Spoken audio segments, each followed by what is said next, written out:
morning. Welcome to Craft Time. My name is Michelle McLagan and I am the director here at the Lisbon Hepburn Library. And our theme this week is polar bears. So we had our polar bear story on Wednesday and today we are going to do our polar bear craft. The craft that we have is a polar bear with a woven sweater. So we're going to create this and we're going to weave his sweater and then we can color in the other parts of his sweater as well. And of course, if you want to make him into a brown bear, you can use some crayons and you can turn him into a brown bear, but we're going to do a polar bear. So he's going to be white today. So here is our sample. I'm going to put that aside. The packet that you received, if you have already picked up your craft packet, will have 2 pieces of paper with a template that we're going to cut out and some strips of colored paper. Every packet has different colors, so you may have received something different than what I have here. What you'll need to provide from home are some scissors, some glue, and if you want to do some extra coloring, some markers or some colored pencils or some crayons, and you can add some extra color to your bear. So the first thing that we're going to do is I'm going to set aside all of these extra colors and we are going to cut out the 2 parts of the template. The first part that you have on the front sheet where your instructions are, so you want to make sure you don't cut your instructions out. This is going to be what creates the polar bear's arms. So we're just going to give this a quick cut out here, and you can spend a little more time cutting it out at home and making sure that yours is a little bit neater if you want to do that. But we're going to cut out the sweater part and then we're going to cut out his paw. And we're just going to come right around there and keep cutting. And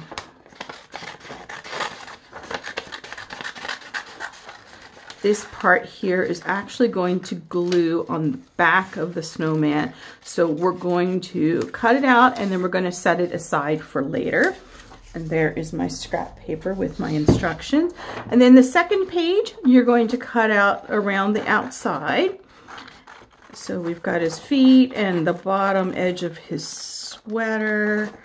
And then we're just going to come up along the side here and around the top part of his sweater and up the side of his head, around the first ear,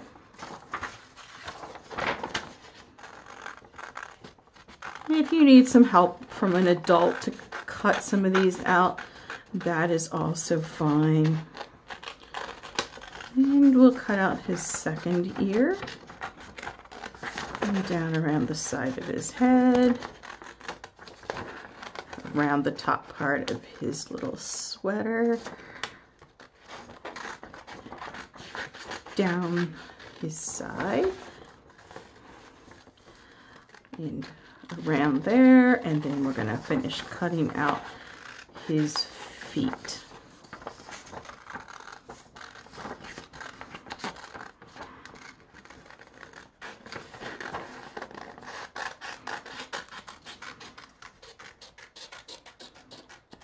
And get rid of the scrap paper. Okay, so this is what we have. Now, this is where his arms are going to go when we are all finished, okay? But we don't want to put his arms on until towards the end of the project. You'll see that right through here, we have a dotted line. So what you want to do is you want to fold your polar bear right there on that dotted line. Nice and straight. There we go. And then you'll notice that there are little slit marks, okay, that go up this way and then they come down this way. What we want to do is take your scissors and you want to cut along those slit marks, nice and straight. So you're not going to cut all the way through to the top of the scarf. You're not going to cut all the way through onto his head, and it's all going to still be one big piece when you're finished.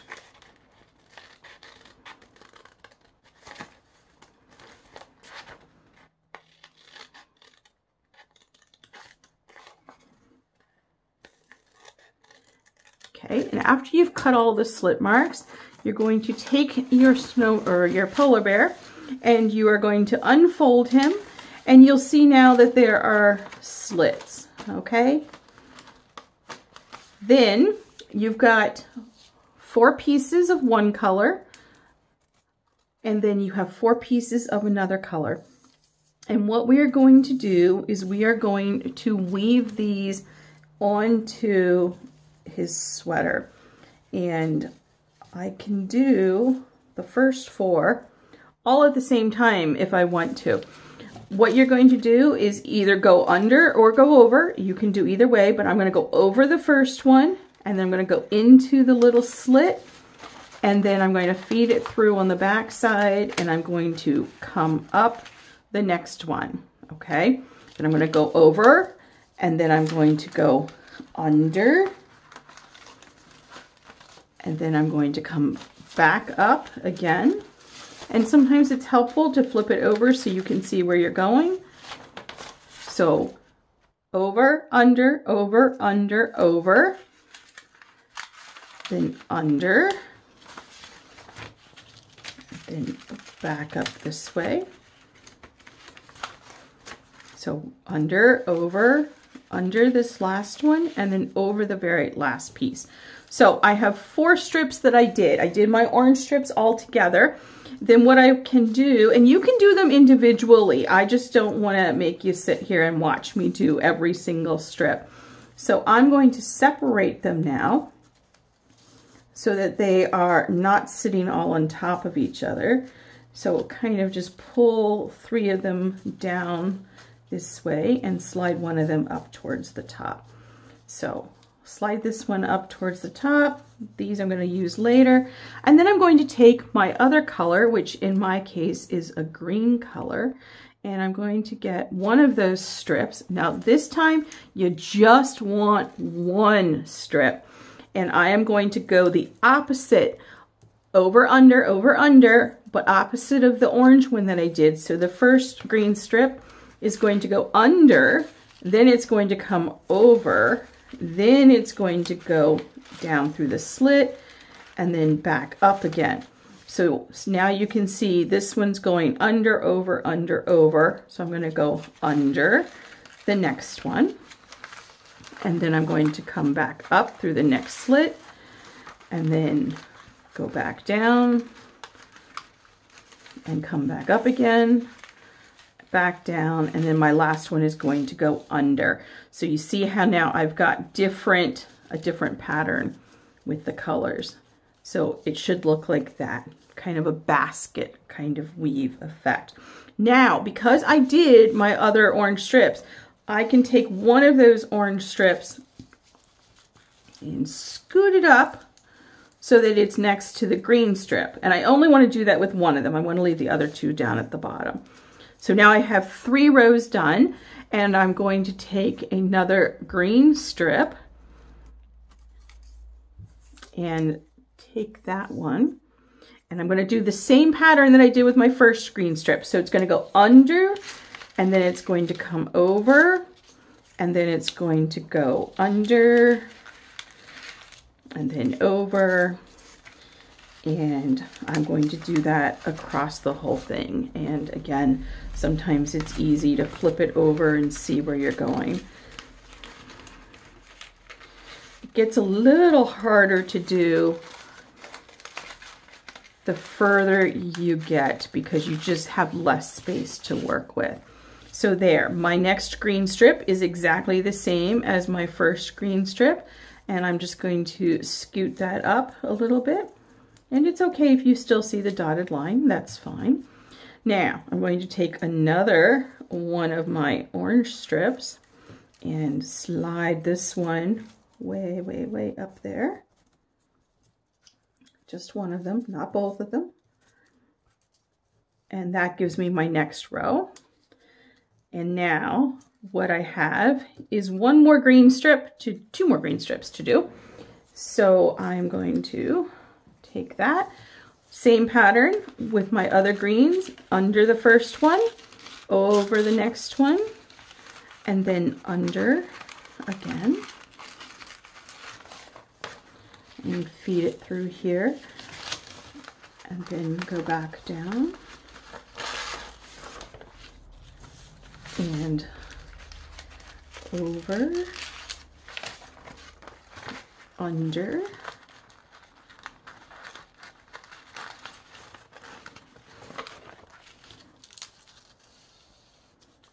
then over.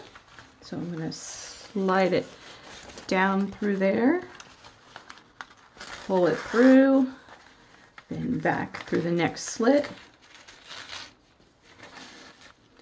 and then through the next one. All right, so that gives me that. Now I gave everybody 4 of each color because that's what worked on my sample. So let me scoot these up nice and tight with each other. There's that one. Because I think I can fit one more. If you can't fit them all, that's fine.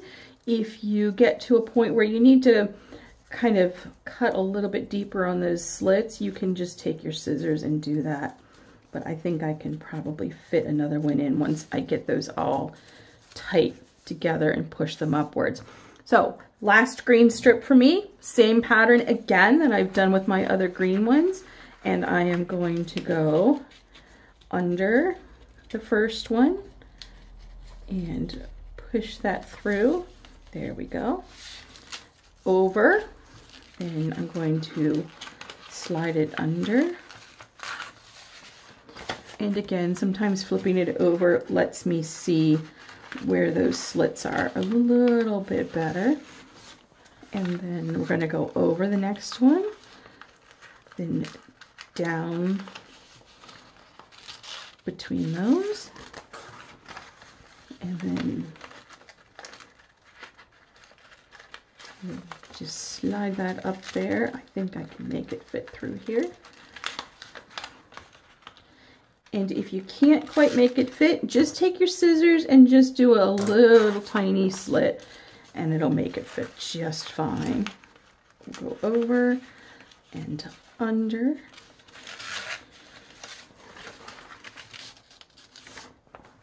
And then we'll come back up through this one.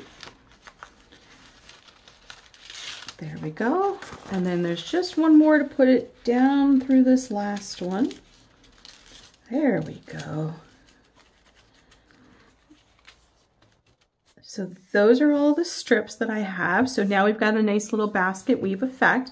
Now, one thing that is not on the instructions that I did figure out when I was doing my other sample is that it's nice to kind of just take your glue stick and run a little bit of glue down the side here. You don't want to go too far in, okay, because you don't want it all the way over there. But then take your strips, and I'll fold like these orange ones back right there, and these green ones, it doesn't matter exactly where I fold them. But that way you don't have to worry about them sticking out. You don't have to trim them off. You can just use a little bit of glue and that'll hold them down enough. Okay, so then we'll come along to this side and we'll run a little bit of glue down there as well and do the same thing. It just makes it a little neater on the front and keeps the strips from tearing off or slipping back out.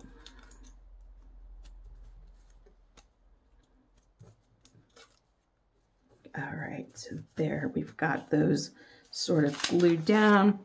That's our front again. Now, what we're going to do is take his arms and we're going to just kind of eyeball it. We want to see where we want to put the glue. So I want to leave a little bit of space here, about a finger's width, okay, that I don't want to put any glue on. It's harder to glue this part than it is to glue his arms. So remember, I want to leave a little space there. So I'll come along like this and I will put some glue on his arms. And then I will put the lid back on my glue so it doesn't dry out. And I'm going to take his body and line it up right where I want it. So I want his arms to be about the same length coming out on both sides. I want his arms to be below the top of his sweater, but not too far down. So I'm gonna lay that down, give it a nice press to make sure that the glue is sticking. So your bear is done as far as being assembled. You can do other things now. I have a couple of markers here that I happen to pick out that match the other colors of his sweater. So I can do some coloring, and I can take my marker and I can just kind of color these. I can color every other one, which is what I did on my first sample. And you can choose to do that. You can draw designs in them. You don't have to do anything with the coloring. That is entirely up to you. And like I said, this is a polar bear that I am making because the polar bear goes with the story that we read on Wednesday. But if you wanted to do a different color bear, you could do a brown grizzly bear. You can do the polar bear and leave him white. You can do a pink bear. It doesn't matter. The colors are entirely up to you, but you have the option to do whatever you want to with what you have at home. You can use crayons, or you can use markers like me, and some of my markers don't seem to have a lot of color left in them. So you may choose markers that are brighter than these, which are starting to wear out on me. So that's that one. And then let's see here.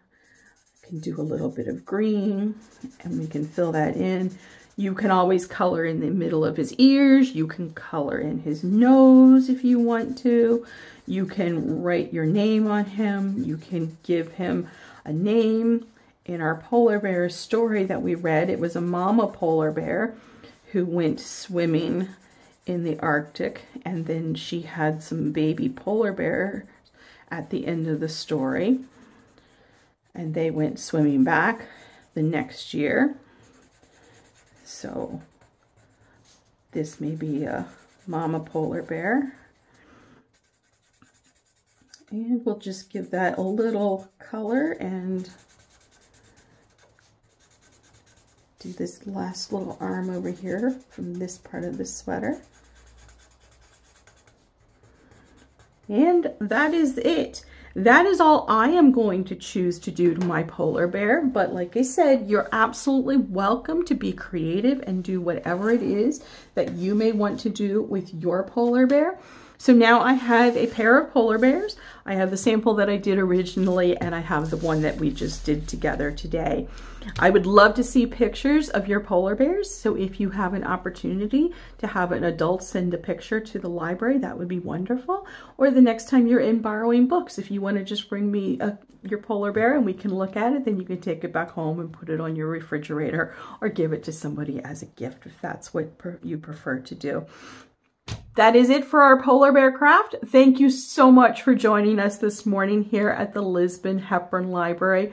Once again, my name is Michelle McLagan, and I look forward to seeing you next week. Bye-bye.